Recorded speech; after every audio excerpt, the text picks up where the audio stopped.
ગુજરાતની જીવનરેખા સમાન નદીઓ આજે તંત્રના પ્રતાપે ગંભીર પ્રદૂષણનો સામનો કરી રહી છે. સિમેન્ટ કોન્ક્રીટના જંગલોને વિકાસ માની બેસેલા સત્તાધીશો વહીવટીતંત્ર પર્યાવરણ પ્રત્યે ઉદાસીન છે. જે દેશમાં નદી વૃક્ષોની પૂજા થતી હોય છે ત્યાં નદીનું પ્રદૂષણ, વૃક્ષો કાપવા કે વિકાસ કામગીરીમાં વૃક્ષોનો ભોગ લેવાય તે અસંવેદનશીલ શાસકોના પ્રતાપે થઈ રહ્યું છે. તાજેતરમાં ઓક્ટોબર 2025માં જાહેર થયેલા એક રિપોર્ટ મુજબ રાજ્યની કુલ 25 નદીઓમાં પાણીની ગુણવત્તાની ચકાસણી કરવામાં આવી હતી, જેમાં પર્યાવરણ પ્રત્યે સંવેદનશીલ લોકો માટે દુઃખદ હકીકત સામે આવી છે. આ રિપોર્ટ દર્શાવે છે કે રાજ્યની 10 નદીઓ પ્રદૂષિત હાલતમાં છે અને તેમાંથી 4 નદીઓ તો પ્રાયોરિટી 1 એટલે કે સૌથી અત્યંત પ્રદૂષિત શ્રેણીમાં આવે છે. નદીઓના શુદ્ધિકરણ માટે સરકારે અનેક યોજનાઓ હેઠળ પ્રજા ટેક્સના કરોડો રૂપિયા ખર્ચ્યા છે, છતાં પણ પરિણામ નિરાશાજનક છે.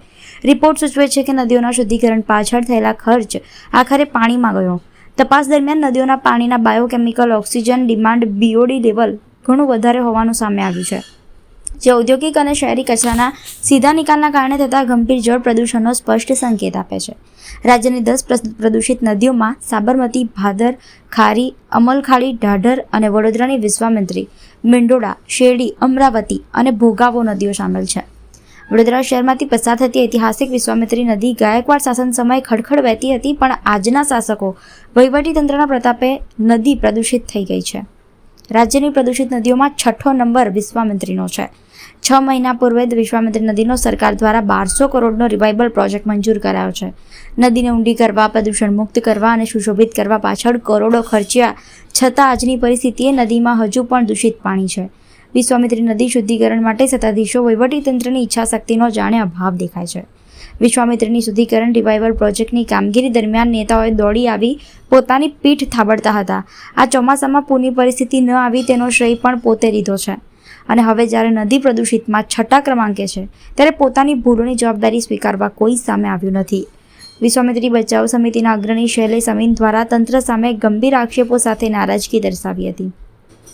જ્યારે આ મામલે મ્યુનિસિપલ કમિશનર અરુણ મહેશ બાબુએ પણ વિશ્વામિત્રીનું નામ પ્રદૂષિત નદીઓમાં 6ઠા ક્રમાંકે આવતા એ જ સરકારી જવાબ આપતા જોવા મળ્યા હતા.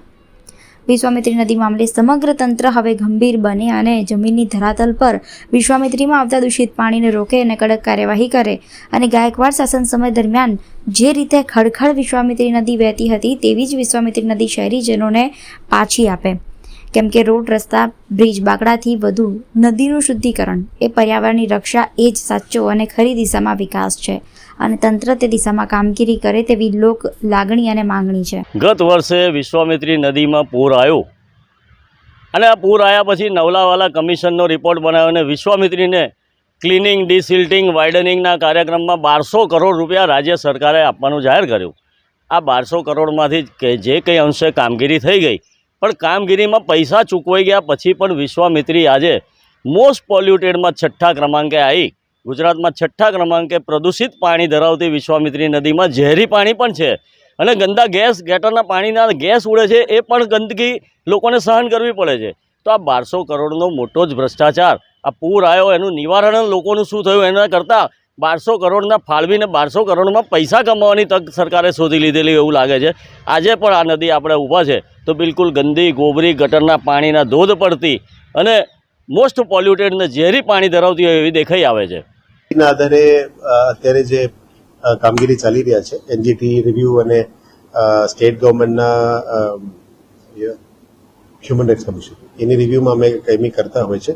એટલે જે ડ્રેનેજ પાણી અંદર જઈ રહ્યા છે વિશ્વામિત્રીની અંદર, એ 12 જગ્યા આઈડેન્ટિફાઈ કરીને એને બ્લોક કરવાનું કામગીરી પણ હાથ ધરવામાં આવી રહ્યા છે.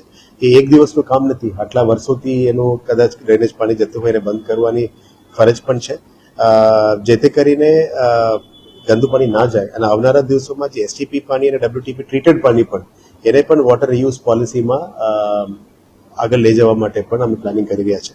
એટલે GIDC એસોસિએશન્સ અને ઇન્ડસ્ટ્રીયલ એસોસિએશન સાથે પણ મિટિંગ કરી છે. વડોદરા મહાનગરપાલિકા માટે વોટર રિયુઝ પોલિસી અમલીકરણમાં લાવવા માટે બહુ જરૂરી છે, જેથી કરીને ગ્રે વોટર અને STP વોટર ત્યાં ના જવું જોઈએ. એ માટે અમે તૈયારીઓ કરી રહ્યા છે. પણ as you know, it is not a one day program. આટલા વર્ષોમાં વિશ્વામિત્રી નદી પટમાં વિકાસ થઈ ગયું છે, સિટી બેસી ગયું છે, એટલે કદાચ ફ્યુચરમાં રિવરફ્રન્ટ ડેવલપમેન્ટ કરવું હોય તો એ કન્ઝર્વ મેથડમાં કરવું પડશે. એના માટે ડિઝાઇનિંગ ફેઝમાં મેં કામગીરી શરૂ કરી દીધી છે, પણ મિક્સ ડેવલપમેન્ટમાં જવું પડશે જેથી કરીને ડ્રેનેજ પાણી બંધ થાય, સારું પાણી આમાં આવે અને આજવાથી પણ જે પાણી નીકળે છે સારું પાણી પણ આમાં નદીમાં લાવવા માટે પ્રયત્ન કરીશું. પણ it is not a one day job, it will take some years. પણ ઇનિશિયલ ફેઝસનું જે શુદ્ધિકરણ, રિવર પટ્ટો વાઇડનિંગ અને ડીપનિંગની કામગીરી કરી છે, હવે શુદ્ધિકરણ અને વિકાસનું કામ કરવું પડે. એ અમે અત્યારે ડિઝાઇનિંગ ફેઝમાં